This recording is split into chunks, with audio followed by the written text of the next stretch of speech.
Bismillahirrahmanirrahim. Assalamualaikum warahmatullahi wabarakatuh. Selamat sore, salam sejahtera bagi kita sekalian. Shalom Salve, Om Swastiastu, Namo Buddhaya, salam kebajikan. Terima kasih saudara-saudara sekalian, teman-teman dari media.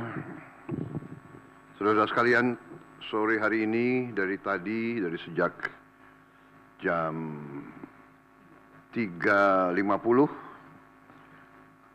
kurang lebih saya hadir mengikuti rapat tutup tahun dari Menteri Keuangan dan jajarannya. Jadi pada hari ini jajaran Kementerian Keuangan mengikuti arus masuk uang ke pemerintah Indonesia dari perpajakan, dari bea cukai, dari PNBP, ya. Kemudian karena tepat pada waktu nanti 00, berarti tahun anggaran 2024 ditutup. Tadi saya diberi paparan oleh Menteri Keuangan pelaksanaan dari APBN 2024 dan alhamdulillah di tengah tantangan global yang penuh ketidakpastian, penuh ketegangan, penuh penekanan terhadap perekonomian dunia seluruhnya yang mempengaruhi harga-harga komoditas, yang ujungnya mempengaruhi penerimaan kita, juga mempengaruhi harga-harga minyak dan gas. Ternyata kita masih bisa mengelola keuangan negara dengan prudent, dengan bijak, dengan hati-hati, dan kita masih mampu untuk mengendalikan defisit kita dalam koridor yang masih cukup hati-hati dan cukup mampu kita kelola. Dalam hal ini juga saya kira ada baiknya juga saya menyampaikan beberapa hal tentang kenaikan tarif pajak pertambahan nilai PPN yang mungkin masih ada suatu keraguan-raguan atau suatu pemahaman, ya, yang tepat, sehingga saya setelah koordinasi dan diskusi dengan Menteri Keuangan dan jajaran beberapa kementerian lain, saya merasa perlu bahwa untuk menyampaikan sendiri masalah PPN 12% ini. Jadi saudara-saudara sekalian, kenaikan tarif pajak pertambahan nilai menjadi 12% ini merupakan amanah, merupakan perintah dari Undang-Undang Nomor 7 Tahun 2021 tentang harmonisasi peraturan perpajakan. Jadi, sesuai kesepakatan pemerintah Republik Indonesia dengan DPR tahun 2021, kenaikan tarif dilakukan secara bertahap dari 10% menjadi 11% mulai 1 April 2022. Ini sudah dilaksanakan. Dan kemudian perintah undang-undang dari 11% menjadi 12% pada 1 Januari 2025. Besok. Kenaikan secara bertahap ini dimaksud agar tidak memberi dampak yang signifikan terhadap daya beli masyarakat, terhadap inflasi, dan terhadap pertumbuhan ekonomi. Saudara-saudara, sudah merupakan sikap pemerintah yang saya pimpin, juga saya yakin juga pemerintah pendahulu saya, bahwa setiap kebijakan perpajakan harus selalu mengutamakan kepentingan rakyat secara keseluruhan, perlindungan daya beli rakyat, serta mendorong pemerataan ekonomi.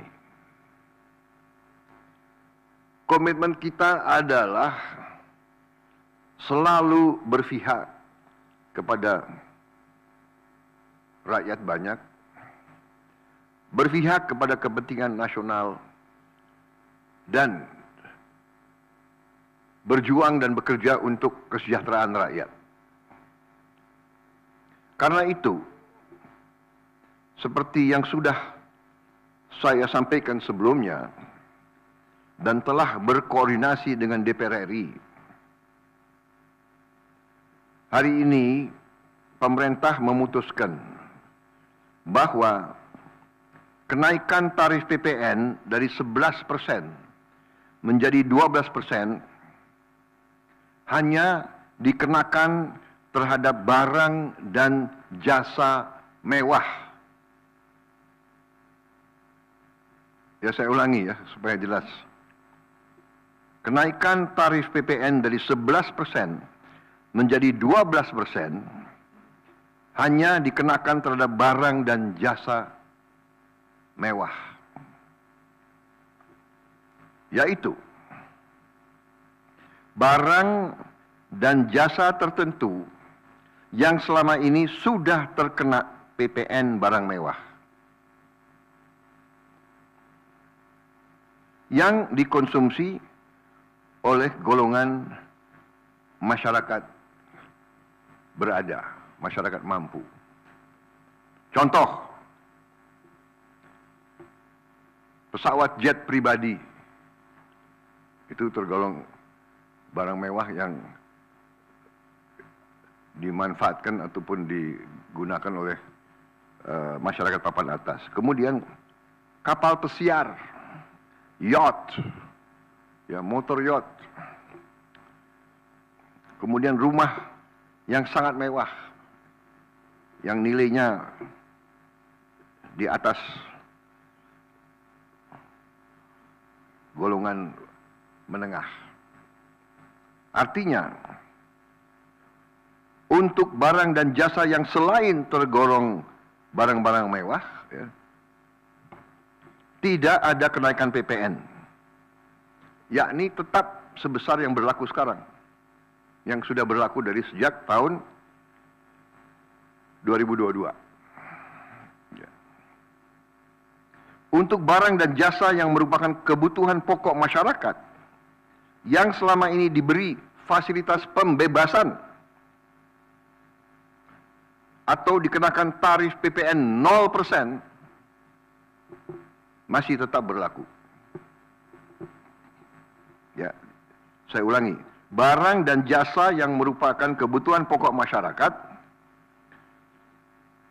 yang selama ini diberi fasilitas pembebasan dari pajak, ya, yaitu PPN 0% masih tetap berlaku.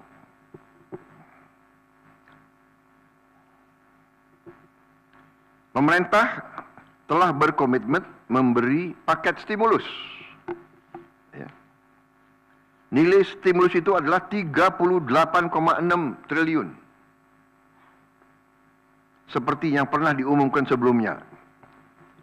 Bantuan beras untuk 16 juta penerima bantuan pangan, 10 kg per bulan. Diskon 50% untuk pelanggan listrik dengan daya maksimal 2200 volt. Pembiayaan industri padat karya. Ya. Insentif PPH pasal 21 bagi pekerja dengan gaji sampai dengan rupiah 10 juta per bulan.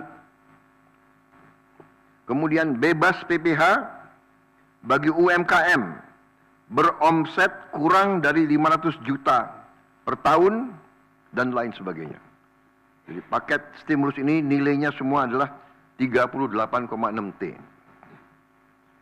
Untuk barang dan jasa yang dibutuhkan oleh masyarakat banyak, yang tetap diberi pembebasan PPN, yaitu tarif 0%, antara lain kebutuhan pokok, beras, daging, ikan, telur, sayur, susu segar, jasa pendidikan, jasa kesehatan, jasa angkutan umum, rumah sederhana, air minum. Saudara-saudara, dengan ini saya kira sudah sangat jelas bahwa pemerintah akan terus berupaya untuk menciptakan sistem perpajakan yang adil dan pro rakyat. Saya kira hal-hal yang lebih teknis akan ditindaklanjuti oleh kementerian-kementerian yang terkait dan semua lembaga yang terkait. Saya kira itu saja dari saya. Terima kasih. Wassalamualaikum warahmatullahi wabarakatuh. Sharom Salve, Om Santi Santi Santi, Om Namo Buddhaya, salam kebajikan, dan selamat malam tahun baru. Dan saudara lihat, malam tahun baru pemerintah masih bekerja, ya. Sampai nanti jam 00.00 pemerintah tetap sebagian besar pejabat ada di kantor masing-masing. Saya kira itu. Sekali lagi untuk seluruh saudara-saudaraku sebangsa dan setanah air, selamat menghadapi tahun baru. Kita hadapi tahun baru dengan gembira, optimis, percaya diri bahwa Indonesia akan bangkit. Terima kasih. Selesai.